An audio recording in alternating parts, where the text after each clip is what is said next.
Bienvenue sur les news de Samir. Aujourd'hui, on va parler de l'actualité américaine, trumpiste, parce qu'il y a deux points qui sont intéressants et que je voulais réagir. J'aurais pu faire une vidéo sur chacune d'entre elles, mais bon, on verra en fonction de comment ça va durer.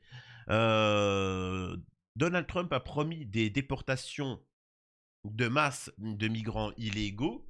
Le Texas est prêt à donner des terres et donc, on va parler de ça, de cette actualité-là, et vous donner mon point de vue un peu plus développé sur l'immigration illégale. Parce que je vois qu'en France, il y a quand même cette particularité où les hommes politiques ont créé un flou derrière cette histoire d'immigration et ainsi de suite. Et il n'y a personne qui ose dire ce qu'il faut faire. Ensuite, on va parler la déportation. Je vais lire un article et vous allez voir ce qu'il en est. Hop. Dans une tentative surprenante et controversée, l'État américain du Texas a annoncé offrir des terres au président Donald J. Trump pour la construction d'un centre de déportation destiné à l'expulsion massive d'immigrants sans papier. Cette proposition intervient alors que Trump prévoit de déclarer une urgence nationale sur la sécurité des frontières dès sa prise de fonction en janvier. 570 hectares de terre publique proposés à la frontière. Mercredi, la commissaire et l'aménagement du territoire du Texas, Dawn Buckingham, a annoncé dans un communiqué l'offre faite à l'administration Trump de quelques 570 hectares de terre publique situés à la frontière sud des États-Unis. Selon le Texas General Land Office, il s'agit d'un ranch récemment acquis en octobre dans le comté de Starr, le long du Rio Grande qui marque la frontière naturelle avec le Mexique. Dans une lettre adressée à Trump, Buckingham précise avoir pris les mesures nécessaires permettant la construction d'un mur frontalier du Texas. Elle souligne que son bureau est tout à fait prêt à conclure un accord avec une agence fédérale américaine pour permettre la construction d'un centre pour le traitement, la détention et la coordination de la plus grande déportation de criminels violents de l'histoire de la nation. Je vais développer moi ma pensée au fur et à mesure et vous allez voir. Cette proposition et moi ça pour moi il faut l'appliquer dans tous les pays, hein. En France, peu importe quoi. Cette proposition du Texas s'inscrit dans la droite ligne des engagements de campagne de Donald J. Trump. Tout au long de la course à la présidentielle, le milliardaire républicain n'a cessé d'accuser les sans-papiers d'empoisonner le sang du pays et a dénoncé avec virulence les crimes violents perpétrés selon lui par des migrants. Il a promis d'expulser des millions de personnes et de sécuriser la frontière avec le Mexique. Des promesses aux actes. Avant son premier mandat présidentiel, Trump s'était déjà engagé à construire un mur sur toute la longueur de la frontière entre les États-Unis et le Mexique, un projet emblématique de sa politique anti-immigration qui n'a finalement jamais pu mener à bien. L'offre du Texas apparaît donc comme une opportunité. Alors il faut comprendre aussi, hein, je précise que concernant Trump, les États-Unis, c'est particulier les élections. C'est pas parce que tu es le président que tu as les pleins pouvoirs. Il y a des contre-pouvoirs, des choses comme ça. C'est ce mandat-là de Trump, il a tout remporté. Hein, je résume, je vais vraiment résumer. Il a tout remporté, ce qui veut dire que maintenant, dès qu'il propose une loi, dès qu'il propose quelque chose, c'est open bar. C'est, tu vois, ça sera voté. Alors que son premier mandat, c'était compliqué. Hein. En France, tu pourrais comparer ça avec ce qu'on appelle la cohabitation. Quand tu as un président de droite et tu as un parlement de gauche, où il y a majoritairement des députés de gauche. Donc en fait, il y a une sorte de mix, de micmac, etc. Là, Trump, il a le plein pouvoir. Tu vois. Donc il va pouvoir faire tout ce qu'il veut. Selon des sources proches de l'équipe de transition, Donald Trump entend bien saisir cette occasion pour marquer les esprits dès le début de son nouveau mandat. Le futur centre de déportation pourrait devenir le symbole de sa politique de fermeté face à l'immigration clandestine. Et moi, ça me fait rire quand on me dit fermeté. Des millions de familles potentiellement touchées. Les autorités estiment qu'environ 11 millions de personnes vivant actuellement illégalement aux États-Unis, ayant pour beaucoup fui la difficulté économique de leur pays d'origine. Mais ça, c'est pas notre problème, ça. Enfin, excuse-moi de te dire ça, reste dans ton pays avec les difficultés et tu les développes. Écoutez, avant de poursuivre l'article, je vais vous donner mon point de vue. Je m'en fous que dans ton pays, il y ait des difficultés économiques. La seule immigration que je pourrais autoriser, c'est effectivement un danger, c'est-à-dire qu'il y a la R. Bien évidemment que s'il y a la R, excusez-moi de vous dire ça, s'il y a des Ukrainiens qui viennent en France, on ne les renvoie pas en Ukraine. Je vous le dis tout de suite. Parce que si c'est pour les envoyer au front au casse-pipe, il est hors de question.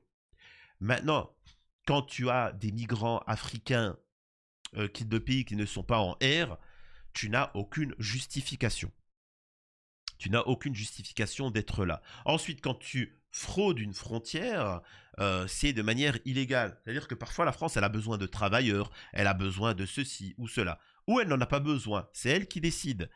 Eh bien, à ce moment-là, bien évidemment, s'il y a quelqu'un qui fraude la frontière, je vous le dis tout de suite, c'est un crime. On le met dans un centre. Alors, là, je vais pas... Parce que les droitards, ils vont vous dire, oui, remigration. Ça, c'est ce que vous disent les droitards. Mais tu ne peux pas remigrer les gens. Ça n'existe pas. Vous savez pourquoi? Quand ils viennent en France, ils brûlent leurs papiers. Donc l'individu, tu ne sais pas de quel pays il vient. Après, au hasard, la France te dit, ouais, bon, on va te renvoyer au Maroc, on va te renvoyer... Mais en fait, tu ne sais pas d'où il vient. Et c'est pour ça que les États... quelconque qui d'un seul coup reçoit une demande, il te dit oui mais c'est qui lui? Est-ce que c'est réellement un citoyen de mon pays? Et si tu n'es pas capable de le prouver, c'est normal qu'ils te disent on n'en veut pas. Vous voyez ce que je veux dire? Au-delà de ça, même si c'en est un et que c'est un délinquant, ils vont te dire bah gardez-le, nous c'est un délinquant. Ouais mais on en fait quoi? Bah c'est votre problème, c'est pas le nôtre. Nous il est parti de notre pays, tant mieux, tu vois. Moi je vous le dis, tu les prends. Ils doivent être condamnés pour ce qu'ils ont fait. Tu les mets dans des centres où ils vont devoir travailler à perpétuité. Laissez-moi finir. Hein. Pas jusqu'à. Hein, c'est-à-dire que parce que forcément on va leur donner un bout de pain, on va leur donner à manger, ils vont devoir travailler. Enfin ouais, ils vont être logés. Ça, on va leur donner de l'eau. Donc le l'eau ça coûte cher le l'eau. Hein. L'eau et les bouts de pain ça coûte cher. Donc ils vont devoir travailler gratuitement, bien évidemment, pour payer tout ça et machin. Donc, ils vont payer au minimum pendant 2 ans pour payer aussi un billet d'avion. Il est hors de question de payer nous-mêmes un billet d'avion. Ils travaillent et derrière, on lui dit que ça perpète. C'est-à-dire que jusqu'à la fin de ta vie, à une seule condition, que tu nous dises, que tu nous prouves de quel pays tu viens. Pas juste une parole. C'est-à-dire qu'on te passe un téléphone, prouve-nous, appelle ta famille, qui sont tes parents, tes voisins, où c'est que tu as grandi? Est-ce qu'il y a quelqu'un qui peut prouver qui tu es? Et à ce moment-là, le mec, quand ça va faire 5 ans qu'il est en train de casser des cailloux et qu'il a à manger un bout de pain le midi, un bout de pain le soir et de l'eau, je peux vous assurer d'une chose. Le mec, il va se souvenir d'où il vient, vous inquiétez pas. Tu vois, il va tout se souvenir. Donc ça, c'est une chose. Et ensuite, là, tu le fais remigrer. Ça peut paraître dur. C'est un peu ce que Trump veut faire. Mais derrière, tu stoppes. Plus personne va vouloir venir en France. Plus personne. Il faut 0. Pas 1, pas 2. 0 immigration légale. C'est ça qu'il faut comprendre. Et moi, ça, c'est ce que je proposerais. C'est ce que je proposerais. On ne rentre pas comme ça. Tu ne rentres pas chez quelqu'un de manière illégale. C'est un truc de fou. Bref.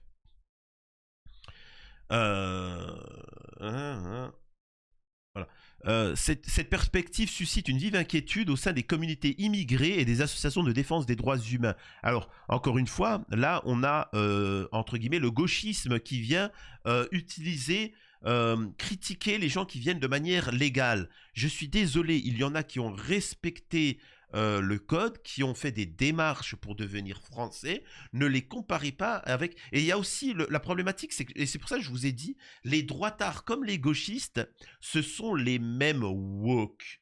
C'est les mêmes. Ils te comparent des gens qui sont venus travailler en France, que la France a fait venir, avec des gens qui ont des casiers judiciaires dans leur pays et qui sont venus de manière illégale. Et nous avons la communauté maghrébine de France qui vient et qui te dit mais les gars, vous êtes venus de manière légale, vous êtes français, vous avez la nationalité française. Quand t'as des gens qui te disent priorité nationale, priorité aux Français, les Maghrébins ils sont là. Ils sont là. Et les droitards, ils sont là. Mais t'es français, t'es né en France. Arrête, t'es né en France. Non, l'immigration. Alors que le mec, il est né en France. Et t'as les migrants illégaux qui prennent leurs filles à ces maghrébins et qui les bipent. Hein, rappelez-vous l'affaire à Roman, là, Renan ou je sais pas quoi. Au machin. Ils touchent les femmes. Là, toutes les femmes maghrébines qui me regardent. Toutes les femmes noires qui me regardent. Qui vous harcèle? Qui, honnêtement? Qui? Si c'est pas les migrants illégaux, là, dans les rues, là, comme ça. Et madame, non, madame, et après qui insultent, etc. C'est la vérité ou pas? Bien évidemment que c'est des délinquants, c'était des délinquants dans leur pays, ils sont venus ici, c'est des délinquants encore. Regardez tous les crimes et délits qu'ils font, c'est un truc de malade. Et en cause du wokisme, les mecs se comparent à ça.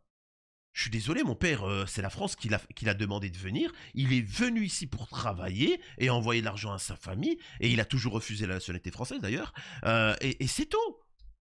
Bah, ne nous comparez pas avec des migrants qui sont venus à la nage, etc. Et qui viennent pour toucher des femmes, etc. et des enfants.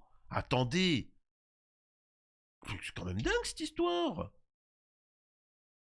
Quelle inquiétude. Des réactions contrastées au sein de la classe politique. L'annonce du Texas a immédiatement suscité des réactions très contrastées dans la classe politique américaine. Les partisans de la ligne dure sur l'immigration saluent un geste fort qui démontre la détermination des États à épauler le président Trump dans sa lutte contre l'immigration clandestine. À l'inverse, les démocrates et les défenseurs d'une politique migratoire plus ouverte dénoncent une initiative scandaleuse et inhumaine et ils accusent le Texas de cautionner et d'encourager la vision radicale de Trump. Quelle suite pour le projet texan? Pour l'heure, l'offre du Texas de Donald Trump apparaît surtout comme un geste symbolique fort destiné à afficher un soutien sans faille à la politique anti-immigration du président. Reste à savoir quelle sera la suite concrète donnée à ce projet.